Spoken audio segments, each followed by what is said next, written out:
Yeah, you too. This is the biggest trick in the world. Mom, I'm sorry I put your ring down the heater vent. Better late than never.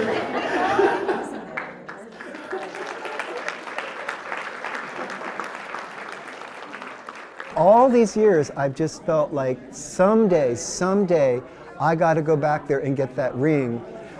But my parents are old. My father is 91, and my mother just turned 89 today. And I said, I don't have much longer. So I said, I got to get busy and get this ring. My mother gave me her wedding ring and her engagement ring to play with at age 2.5. I promptly put them down the heater vent.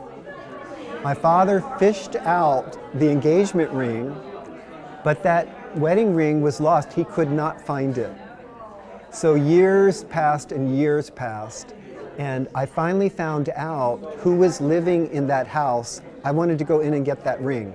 My father was a doctor, and he had a partner, John Bradford. It was Bradford and Burge.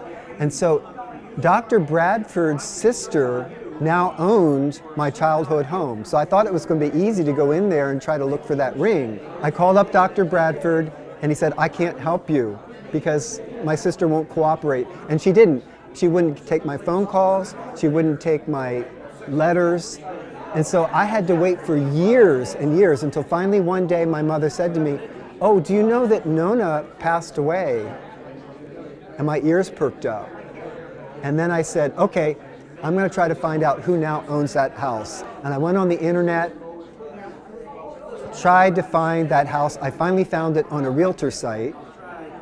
And I sent an email to the realtors and said, please pass this on to the owner. But they didn't do it. It never worked. So finally, I wrote a letter because I knew the address from when I was 4 years old. So I sent the letter to that address. A couple weeks went by, I didn't hear anything. I said, he's not going to respond to me either. And so one day I get a call and he says, I'm the owner of that house.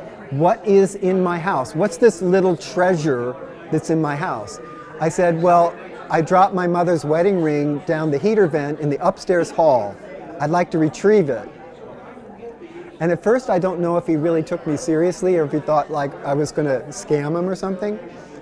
But as he talked to me, he got comfortable. So I got a heating guy to come in and take a look in the vent, and he said it's impossible to get it out.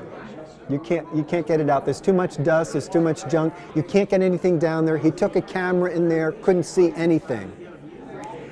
So I was disheartened, and I said, look, maybe you got the wrong vent. Let's try a different vent. Would you come out? And he said, yes, I'll do it. So I tried to get the owner on the line to get permission to go back in again, but I couldn't reach him for a week or two. And I said, forget it, this isn't working out. So then one day I get a call from the owner. He's a 27-year-old guy. And he says, I don't want that guy coming back in my house anymore.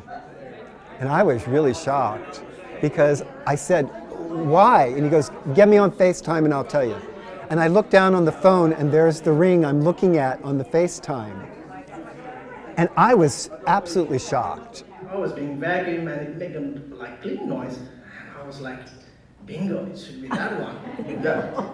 It clinked into that. Yeah. When I looked at it later, there was writing on it. It said 6/11/55, which is my parents' wedding day. And then it said LKB to JAP, Lester K. Burge to Janet Ann Parker.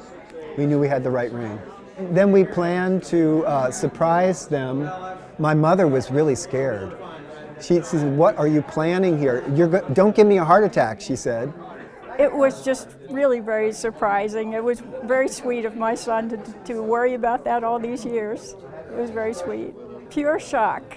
I couldn't have married a more wonderful man, and I'm so happy that I've had 67 years even without the ring, and now it'll be just an added bonus to have this special ring back where it belongs. Nothing can replace your original wedding ring from 1955. Can you imagine that?